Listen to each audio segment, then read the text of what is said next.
Okay.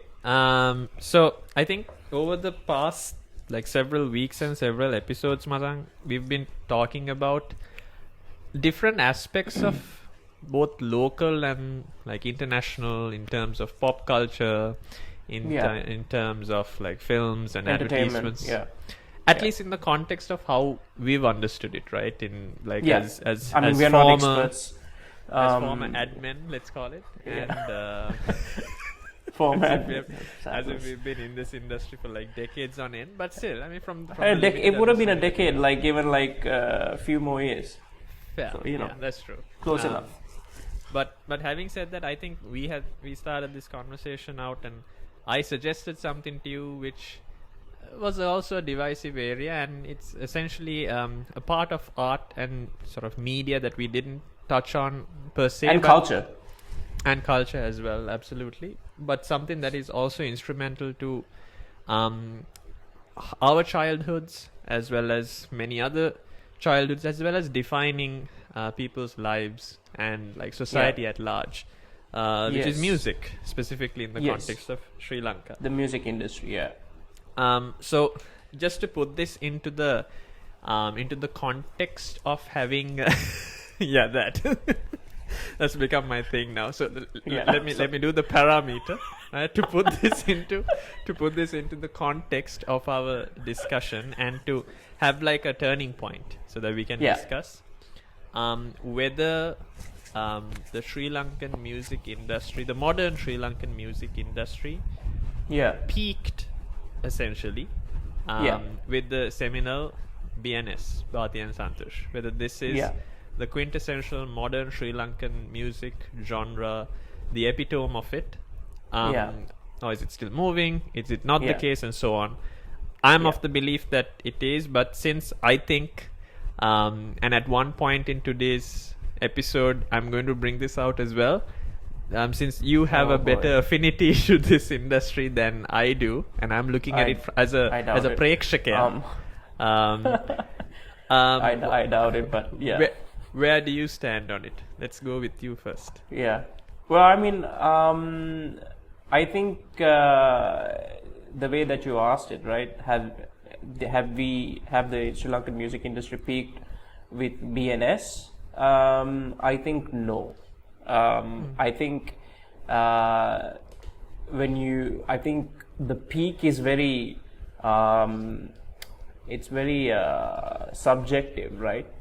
Again, we have to think about metrics to actually calculate. Okay, how do you exactly define peak in terms of the music industry? Because if you really take, is it the amount of people and the amount of money that they're willing to spend on music, then that has exponentially grown over the course of the last decade, right? Right. And it grew to the point where we came to a certain level in the industry that it was all about the money and not necessarily about the craft. So, so in my opinion, I think no. I think the Sri Lankan music industry hasn't peaked yet, and I think that peak will always be tomorrow, and not necessarily on the past. I think, for example, I mean, if we look at our parents' generation, right? Given the fact that you said that, did we peak at Bathiya Santhush? If we look at our parents' generation, there's the artists that they associated music with, they still love those songs, and even I've come to, because now I think I've matured and I understand literature much better, and no, I'm serious, like for I real. get you. There's songs that I used to hate because they just sound But sad you have a and greater depressing. sense of appreciation now that I you do. think I've, about it I've on come deeper. to That's true. yeah, I've come to appreciate it a lot more now, and I understand how deep and beautiful some of them are. I mean, songs that sounds like it's about something like so innocent and sad, just turns out it's about something totally different. It's about some PG-18 shit. Apparently. I can't remember the title of the song. Anyway, regardless, I'm digressing. My point being that that generation might have thought that this is it. This is the best we're going to get.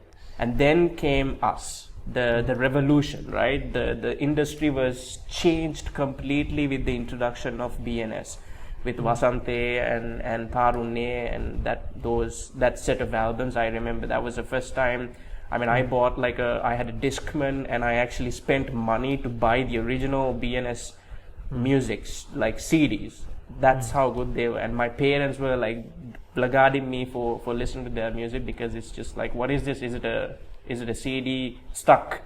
And it's just like, wait. But I think I understand what you're getting at, Masang. But okay, so I think to put it into the level that maybe we can define it as such, because you're right when you say that it's very subjective in that sense. I get you, but I think you have to also think of a person or an artist that is considered the peak as one which transcends generations as well and becomes a non-mutual exclusive factor for people. So yes. For the reason why I'm suggesting that for BNS, and by no means am I saying we don't have capable and fantastic artists in Sri Lanka that are growing from the time of BNS itself, from the Ranidus, from the Randirs, or to the Centigrades, to even now you have a modern variant of like the cult phenoms like Costa, for example, taking it to a next level. All of that is fine. I get that. But what I mean is the type of thing, a type of artist that you can sit and still listen to multi-generationally. Like one of the earliest memories that I have of going to a concert is actually with my father to go see BNS. And like to this day, even if you tell him about a Bathiya and Santhush song, he would actually enjoy something like Unmadani or Malpan Podak. So I think when we look at something as a peak, what I'm trying to get at is, does it define a generation in a level that it can be appreciated across the board? Because even you and I at one point would have had an Amaradeva phase. I know I did, right? I had an Amaradeva phase. I can definitely see you having an Amaradeva phase. So I had a Clarence phase. I still have a Clarence phase. Yeah. But those would essentially be, I would consider, peaks in our like parents' generations, and they defined a genre and a particular type of music at that time. But when you have a situation where and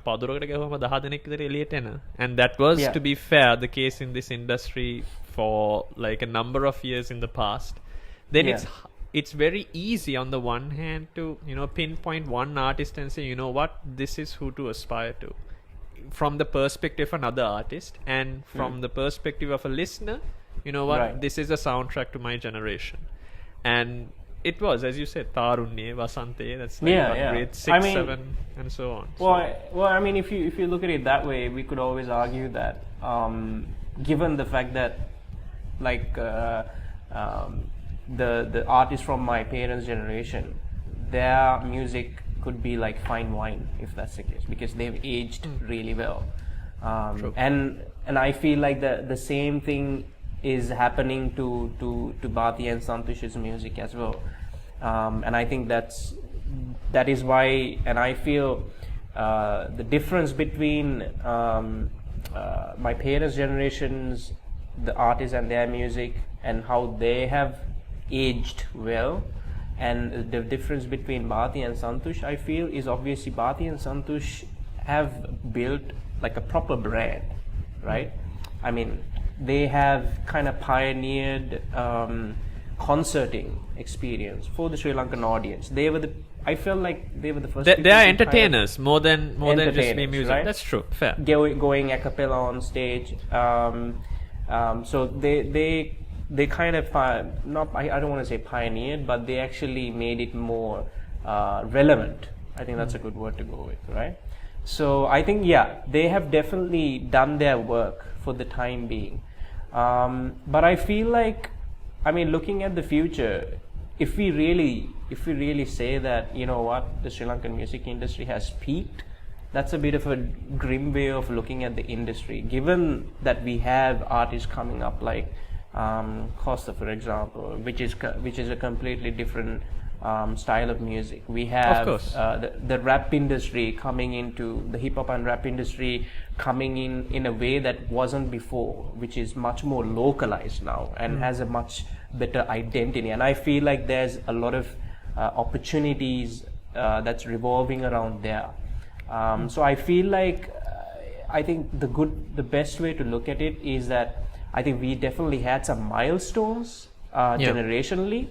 And we had the 80s and the 70s and the 60s covered, and then we had the 90s covered, and then we had a revolution for a very long time, and now we are at another revolution where we have a different kind of artists coming in, and more importantly, bringing in Western influenced music, and then making it much more relevant and localized to the Sri Lankan audience. And I think that's what we have no, that's true. I think in this environment where now, for example, the biggest tectonic shift that has happened is streaming, right? Yes. And you have this huge debate that's happening globally as well, that because it is monetized to that level, artists prefer to look at the time of a song as opposed to really looking at the value that the value proposition rather that lyrically it will provide, right? Because I think the metric is, if you take something like Spotify or Apple Music or something, 30 seconds equals a listen. So you won't necessarily even hear a drop of something happening until it passes 30 seconds. 30 seconds. And it will rarely go, like the best example of course is Old Town Road, right? Lil Nas X. It was made for streaming, right? 2 minutes 40 some seconds. The chorus is at a starting point of about 20 something seconds, so you have to listen over a 30 second. So there's this wonderful sort of breakdown of that song, but besides the point, I think the reason why I felt BNS or Bathiya Santhush and that group is essentially a peak as such is because they did and they currently do as well foster talent that provides a stage by themselves as well. I mean, for example, if you remember back in the day, Bathiya and Santhush was not just Bathiya and Santhush. I mean, you had Ashanti, you had Ranidu, and then Randir came, your doppelganger, halfway through. And even now, I do see them being at the forefront of trying to discover new talent as well, from the Dhanushris to the Yohanis. All of these, like they're trying to build their own platform and personality, but you do have this machine that is BNS that take them on top. I mean, I'm not gonna lie when I say that this is quite skewed and biased in that sense. I went to their last concert, right? Over there is their album. It's their album. I can see that actually. Is that the new one? That's the new one. Okay. I guess your argument is biased as it is. It is biased, then. But as you rightly said, music is subjective. Subjective, right? So the talk, the conversation rather is not whether the music alone is good or bad, but how exactly that music is communicated and how it's received and what it means in a grander scheme of things. So to me, BNS is at that stage in terms of an artist and a business. As a business, and as a brand. Whether any other sort of artist will come to that level, I think that will depend on how people look at monetization and whether it's a money game or it's an art game, to be fair. I think you know what, if that is the case, I think I stand by the point that we have much more to look forward to in terms of a peak in the industry. But if you look at it from an artist's perspective, I feel like this is just a video to like preach BNS now. It is not, but regardless, no. I mean, given the facts that you have said, I mean, they have not only done the music part, the craft part, but also they have invented experiences. They have built a brand. They have a solid business on their hand, and at the same time, if they are fostering talent, and they are inspiring people to get into the industry and carry it on, it seems like a pretty good place to be in as an artist or artist.